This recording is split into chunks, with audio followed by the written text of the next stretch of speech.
You're watching exciting NASCAR action on TSN.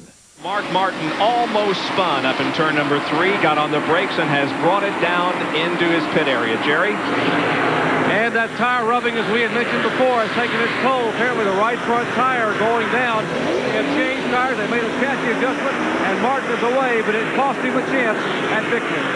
Yes, it did. Of course, he lost a lap in that pit stop, and so his chances of winning are gone. Here's the battle for second now as Dale Earnhardt has caught Davey Allison.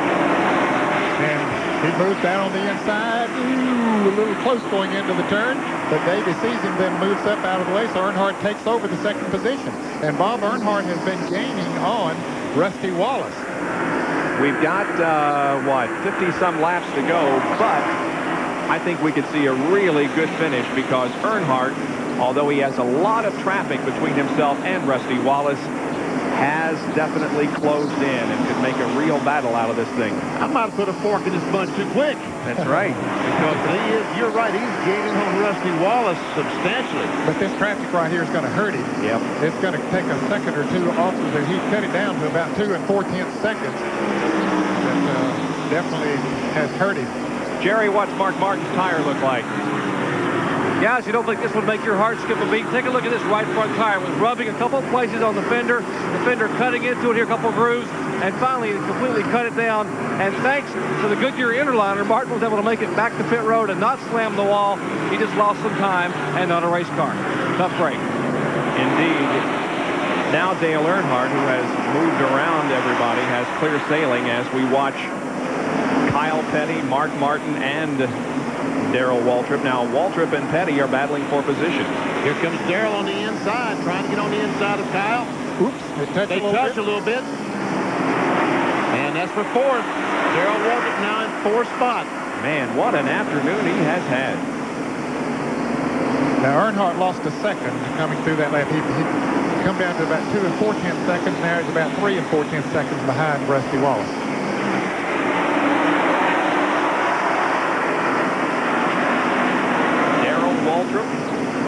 Has most short track wins in the modern era with 47. I don't think he's going to be able to win 48 here today, but he has accomplished an amazing amount, starting last on the field, pitting on the backstretch, and has now moved himself to 4th place. And you know, when we go to North Wilkesboro and talk to the crew, to Barry Dodson and Darrell Waltrip, we haven't been clocking, but he might be the fastest car on the racetrack for all I know. Yep. Rusty moves around Joe Rutman. Earnhardt's Brett Bodine's car. Earnhardt's the fastest car on the racetrack, but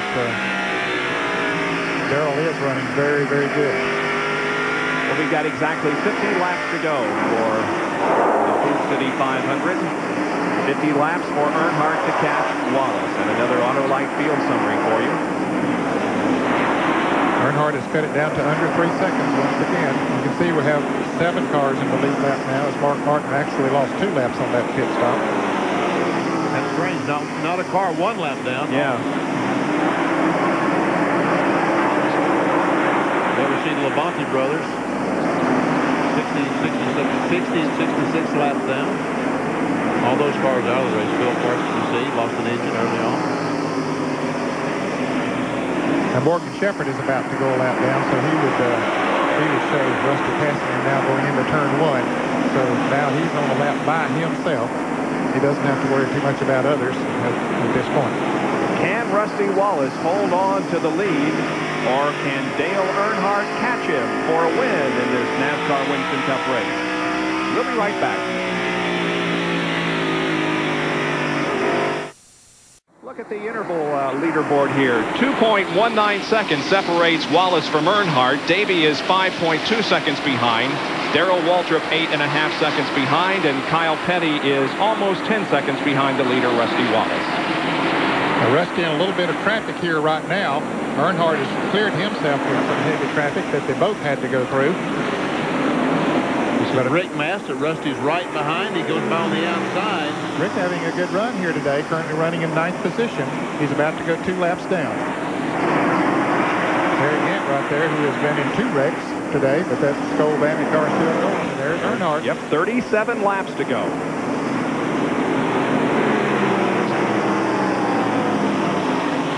5 car is back out there. Ricky Rudd, and Jerry has a comment. Guys, while we're watching the battles up front, we got to acknowledge the effort, the unbelievable effort by these crews back behind the wall in the garage area to put Ricky Rudd back on the racetrack. And also Tim Brewer to put the Maxwell House car of Bobby Labonte, or what's left of the Maxwell House car of Bobby Labonte, back in the race. These guys will never say no. They're not going to give up. Yeah, salute to some hard work down there in the pit area today by several crews. Earnhardt has cut it down to about 1 2/10 seconds. Let's check it out again here as it come by. Yep, 454 to 458 the laps, and look at the interval shrunk from 2.9 seconds to 1.3. And Ned, you got 1.1, so he's continued to close in on the leader, Rusty Wallace. They both have to go through the same traffic. Rusty a little bit ahead. Now Earnhardt lost a little bit that time because of passing the Jeff Bodine car. Now Rusty going around the 98 car of Derek Coates. So in fact, they got some heavy traffic coming up ahead of them, both of them. So it's going to affect them. Whoever gets through that traffic the best will gain the most. And 32 laps to go. Earnhardt's got 32 laps. And pretty soon he's going to, well, he can see him already. Yeah, don't go away. This is going to be a good finish. I can almost guarantee you that. Earnhardt going high there, Bob. That's going to hurt him some, but Jimmy Means got down out of the way. But still, running that high groove cost him a little bit of time. At the moment, only 1 car between first and second. That's Harry Gant. Now it's back to 1 and 5/600, a little over 1.5 seconds. Now Rusty coming up on some other cars. Just went around the 75 car of Dick Trickle.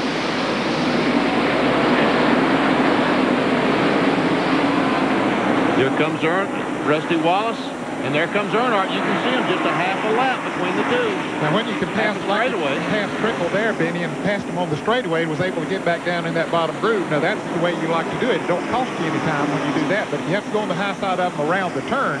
Now that does cost you. Here comes Earnhardt. Now he has to go by Joe Ruttman, Harry Gant. Now he got a tough break. You're right, Ned. He has to pass Ruttman in the corner, and that's going to slow him down some. Yep, he had moved it back down to about 1 2/10 seconds, but now that's going to cost him a couple of tenths once again.